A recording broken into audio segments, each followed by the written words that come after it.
Ya, Assalamualaikum warahmatullahi wabarakatuh. Alhamdulillahirrahmanirrahim. Kita bisa bermuajah kembali di kali ini kita akan share tentang manasik umroh atau tata cara umroh.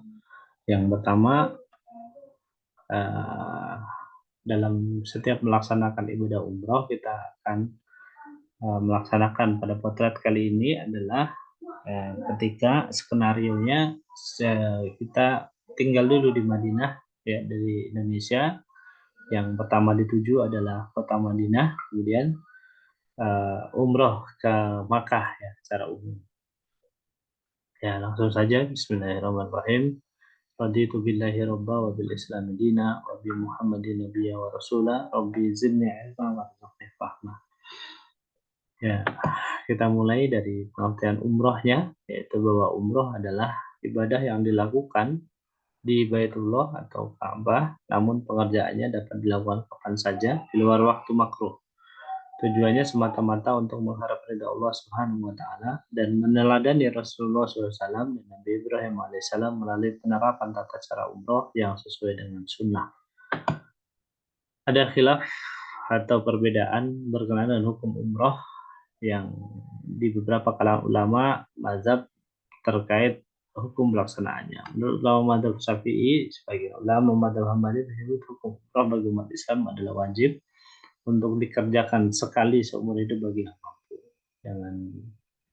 Kemudian ada yang berpendapat sebagai sunnah muakkadah, ya, sunnah yang tidak pernah ditinggalkan.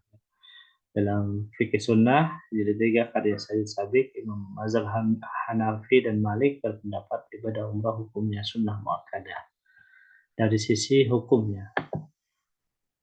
Nah, ini dalilnya ya bagi yang mewajibkan surah Al-Baqarah ayat 196 perintahnya sama ya setara gitu ya. Wa timmul hajja wal umrata lillah dan sempurnakanlah ibadah haji dan umrah karena Allah Subhanahu wa taala. Bagi yang sunnah muakkadah ada hadis ya riwayat Imam Tirmidzi yang berkata bahwa Rasulullah SAW pernah ditanya soal apakah hukumnya wajib atau tidak umrah itu. Faqala la wa ang ta'tamiru fahuwa afdal. Rasulullah SAW bersabda tidak wajib, tetapi jika engkau berumrah maka itu afdal atau lebih utama. Umrah dapat dilaksanakan oleh Muslim selama memenuhi syarat rukun dan wajib umrohnya. Hal tersebut dilakukan sesuai tata cara pelaksanaannya sesuai sunnah.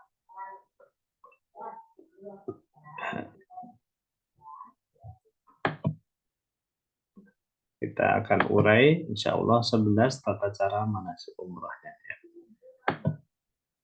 Yang pertama persiapan sebelum ihram. Nah, ini biasanya di Madinah gitu ya. Ketika kita sudah mukim di Madinah, kemudian Hamin pada hari ketiga itu mutawif biasanya sudah mengumumkan bahwa kita akan check out dari hotel jam sekian misalnya.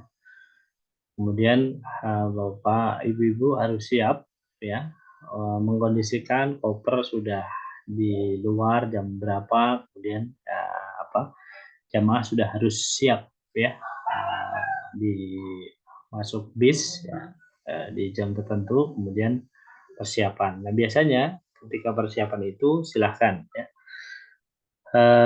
mandi seperti mandi junub di hotel di Madinah, kemudian memakai wewangian terbaik. Jadi sebelum memakai pakaian ihram pakai wewangian dulu, kemudian baru memakai pakaian ihram.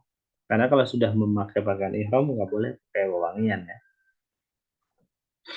Jika seorang hendak melaksanakan umroh, dianjurkan mempersiapkan diri sebelum berihram. Persiapan yang dimaksud adalah sebagaimana seorang yang mandi junub, memakai wewangian terbaik bagi laki-laki dan memakai pakaian ihram. Nah, ini yang harus kita lakukan. Ya. Nah, cara memakai pakaian ihram yang pertama itu kita sarungkan. Ya.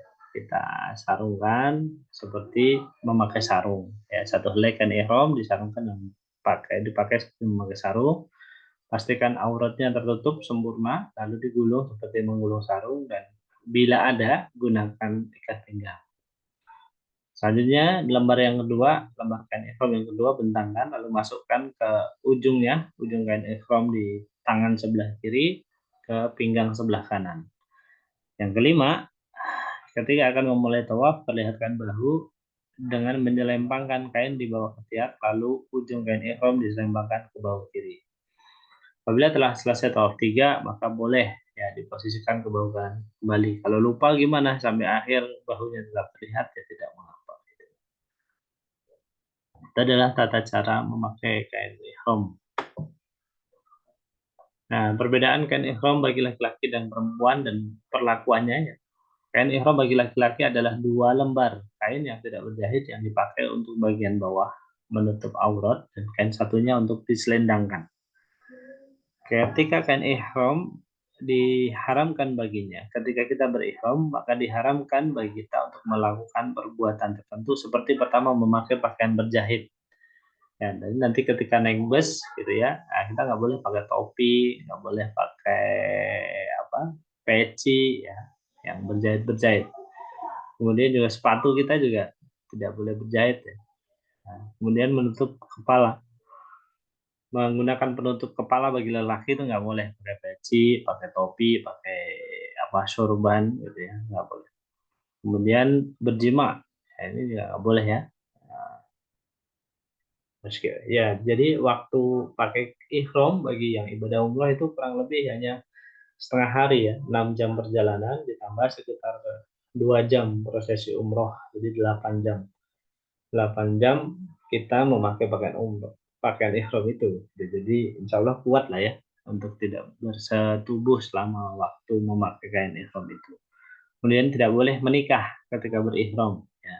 Tapi boleh misalnya kita mengagendakan di Makkah, prosesinya akan melaksanakan pernikahan di sana atau di Madinahnya, boleh selagi belum berihram atau setelah selesai berihram.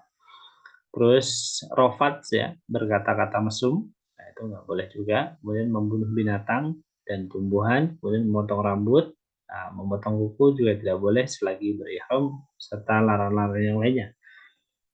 Bagi wanita, pakaian wanita ihram adalah menutup semua badannya kecuali muka dan telapak tangan, seperti pakaian ketika sholat. Warna pakaian ihram, ya ada yang merekomendasikan warnanya yang putih, tapi sebenarnya kalau dari sisi pendalilannya tidak ada warna khusus ya. Hanya lazimnya di jamaah dari Indonesia itu memakai pakaian warna putih. Kalau dari Afrika justru pakainya warna hitam. Kemudian mengenakan pakaian yang menutup aurat dengan sempurna. Nah, ini sekali lagi kepentingannya adalah justru pada poin fungsionalnya, yaitu menutup aurat dengan sempurna. Karena itu persiapkan pakaian yang khusus untuk berumrah ini, dan bagi wanita tidak dibatasi ya, tetap boleh pakai pakaian berjahit sempurna menutup auratnya. Kemudian yang dilarang ini hanya memakai cadar atau niqab ya, penutup muka. Justru pada saat umroh itu karena dia bukan aurat, karena dia aurat sholat ya, nah, maka makruh memakai penutup muka. Meskipun ketika kemarin terjadi pandemi itu justru dia harus dipakai ya penutup mukanya gitu. Kemudian berjima ya sama tidak boleh juga ya. Kemudian menikah juga tidak boleh, melontarkan kata-kata mesum juga tidak boleh, membunuh binatang, tumbuhan, memotong rambut, dan berdebat ya. Sama juga laki-laki juga ada larangan untuk berdebat ya, jidal, bertengkar, bertengkar dengan mulut ya, apalagi tidak boleh apalagi bertengkar secara fisik. Nah, ini adalah larangan ihram. Yang tadi seperti sudah kami sampaikan, ini nggak boleh. Pertama memakai ketika sudah berihram, sudah mikot dari Bali, nggak boleh nih pakai parfum, tidak boleh potong kuku, tidak boleh potong rambut, tidak boleh apa ini menikah, ya. Tidak boleh berjima, tidak boleh berkata-kata yang buruk, tidak boleh berburu, ya. Tidak boleh juga merusak tanaman dan tidak boleh bertengkar. Ya. Secara umum aturannya ada 9 ini ya, melekat pada dua-duanya. Pakaian ihram bagi laki-laki 2 helai kain, bagi wanita bebas ya, bebas. Nah, ini ada persepsi yang berbeda berkaitan dengan aturan menutup telapak tangan. Bagi kita yang mazhab Syafi'i di Indonesia, maka tangan ini harus, punggung tangannya harus ditutup. Tapi bagi yang di sana karena madzhab Hambali itu batasnya adalah sampai pergelangan tangan. Ya. Jadi sampai ujung pergelangan tangan karena itu memakai manset ya bagi wanita. Kemudian dari hotel di Madinah kita akan bergerak menuju Masjid Bir Ali di Zulhulaifah. Ya, untuk apa? Untuk berihram. Ya, sebaiknya kita sedapat mungkin menjaga wudhu di masjid dari hotel Madinah. Ya, sudah kondisi berwudhu, kemudian datang ke Masjid Zulhulaifah naik bus ya bersama dengan rombongan, kemudian di sana turun, kalau yang sudah batal ya wudhu lagi, kemudian ambil wudhu, kemudian apa namanya, ambil wudhu, kemudian melaksanakan sholat 2 rakaat, ya minimal sholat tahiyatul masjid, ya atau boleh sholat hajat, atau boleh sholat dalam rangka berhajat atau istigharah atau apapun ya, boleh ditambahkan sholat yang lainnya, boleh juga sholat sunnah mutlak. Ya, ini kita Rasulullah SAW ketika ini mandi, kemudian di Masjid Zulhulaifah ini mandi seperti mandi junub, kemudian berpakaian ihram, kemudian sholat 2 rakaat, kemudian niat ya, niat labaika umrotan atau labaika Allahumma umrotan, berihram dari mikot ya, mengambil mikot di tempat yang telah ditentukan bila rombongan berangkat umrah dari Madinah, mikotnya di Bir Ali, dan rombongan umroh berangkat dari Makkah, mikotnya bisa di Ji'rana atau Tan'im atau di Yalamlam. Nah ini nanti kaitan teknis ya. Biasanya nanti saat ketika Siti tur Mekah ya oleh travel masing-masing itu ada mikot di Ji'rana atau Tan'im gitu. Sambil city tour, nanti salah satunya bagi umroh yang kedua biasanya masih difasilitasi oleh travel itu, tapi pilihan sifatnya ya, boleh dilaksanakan boleh tidak, itu akan diberikan kesempatan untuk mengambil mikot di salah satu dari tempat-tempat mikot itu silahkan bagi yang meniatkan dari tanah air, misalnya umroh wajibnya dari Madinah di Bir Ali ya, karena orang yang pertama kali datang ke Makkah harus umroh gitu ya. Nah itu maka ya silahkan dioptimalkan nanti kalau mau ada umroh sunnahnya ya, misalnya untuk baik umroh untuk diri sendiri maupun mengumrohkan orang lain, maka bisa dari Ji'rana atau Tan'im. Allahumma a'lam.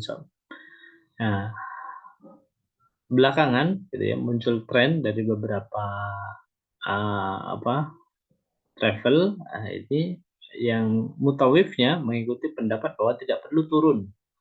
Yang penting sudah mencapai lokasi Bir Ali ya, atau Masjid Zulhulaifah, sehingga mereka tidak menurunkan jamaah ya, tetap di bus kemudian langsung niat labaika Allahumma umratan atau labaika umratan. Begitu ya. Jadi dia langsung niat, langsung mengambil niat di situ tanpa turun ke masjidnya. Nah, ini juga ya nanti disesuaikan. Nah, mudah-mudahan gitu. Tapi kalau kita lebih mantap ya turun ke masjid, kemudian ya tadi berwudu, kemudian menunaikan hak masjid, kita sholat tahiyatul masjid di situ, kemudian ada sholat sunnah yang lain bila memungkinkan, kemudian kita berniat dengan niatan umrah. Ada 3 kali. Yang ketiga adalah kita perlu mencetuskan kalimat syarat ya. Dengan mengucapkan persyaratan ini, bila seseorang terhalang menyempurnakan manasiknya maka diperbolehkan tahalul dan tidak wajib membayar dam. Ini terjadi dalam kisah Rasulullah SAW, yaitu ketika Hudaybiyah ya, peristiwa Hudaybiyah di mana beliau sudah niat umroh dari Madinah sampai sini, kemudian sampai di Hudaybiyah itu terpaksa harus kembali dan langsung menyembelih, bertahalul dan menyembelih uh, haji gitu ya. Bila khawatir tidak dapat menyelesaikan umroh karena sakit atau penghalang yang lain, maka diperbolehkan mengucapkan syarat setelah mengucapkan kalimat ihram di atas dengan membaca ya Allah, tempat tahalul di mana saja engkau menahanku. Ini ya. dengan kondisi tertentu, tetapi secara umum ya ini tidak kita sarankan gitu ya. Tapi ini adalah salah satu pengaman bagi niatan umroh kita yang barangkali ya di tengah perjalanan itu ada problem gitu ya, sehingga kita tidak bisa melaksanakan rangkaian umroh dengan sempurna, sehingga kita terhindar dari kewajiban tertib umroh yang lainnya. Yang berikutnya setelah dari Masjid Zulhulaifah ya, kemudian setelah niat itu kemudian kita melakukan perjalanan ke Makkah Al-Mukarramah. Nah, selama perjalanan itu kita disunahkan untuk memperbanyak talbiyah ya. Setelah niat umroh, jemaah dapat memperbanyak kalimat talbiyah sambil mengeraskan suara bagi laki-laki dan lirih bagi wanita hingga melihat Ka'bah saat hendak mulai tawaf. Dan kita tahu ya, perjalanan dengan bus itu bisa mencapai sekitar 6 jam ya. Jadi mintalah kepada Allah Subhanahu wa taala untuk kesempurnaan ibadah kita. Untuk apa? Untuk supaya Allah menguatkan kita bertalbiyah itu dari awal sampai akhir gitu ya, ataupun ya memberikan mereka nuansa atau suasana talbiyah itu. Nah, biasanya Abu Taif atau tour leader-nya membimbing gitu ya dengan baik ya dari sound system yang ada di bus. Labbaik Allahumma labbaik, labbaik la syarika lak labbaik, innal hamda wan ni'mata laka wal mulk la syarika lak. Labbaik Allahumma labbaik, labbaik la syarika lak labbaik, innal hamda wan ni'mata laka wal mulk la syarika lak. Ya. Labbaik Allahumma labbaik, ya Allah aku penuhi panggilanmu. La syarika lak, ya Allah aku penuhi panggilanmu, tidak ada sekutu bagimu. Labbaik Allahumma labbaik, innal hamda wa ni'mata, dan kerajaan kenikmatan adalah milikmu, segala puji adalah milikmu. Laka wal mulk, kerajaan hanyalah milikmu. La syarikalak, tiada sekutu bagimu. Nah, ini diulang-ulang ya selama perjalanan dari Madinah sampai nanti masuk Masjidil Haram. Nah, itu jadi kita meyakinkan Allah Subhanahu wa taala ya, sebenarnya kepentingan kita, tetapi memperbanyak ucapan labbaik Allahumma labbaik ini adalah upaya kita untuk meyakinkan kepada Allah Subhanahu wa taala bagaimana kita ya, datang dengan sukacita ya, memenuhi panggilan dari Allah Subhanahu wa taala. Ya, kita baca sekali lagi. Labbaik Allahumma labbaik, labbaik la syarika lak labbaik, innal hamda wan ni'mata laka wal mulk la syarika lak. Labbaik Allahumma labbaik, labbaik la syarika lak labbaik, innal hamda wa ni'mata laka wal mulk la syarika lak. Labbaik Allahumma labbaik, labbaik la syarika lak labbaik, innal hamda wa ni'mata laka wal mulk la syarika lak. Terus selama perjalanan sebaiknya kita memenuhi adab dan fikih safar. Nah, fikih safar kita sudah bahas di pembahasan sebelumnya. Nah, dari Madinah ke Makkah ataupun dari mikot yang lain hendaknya jamaah memenuhi adab-adab safar.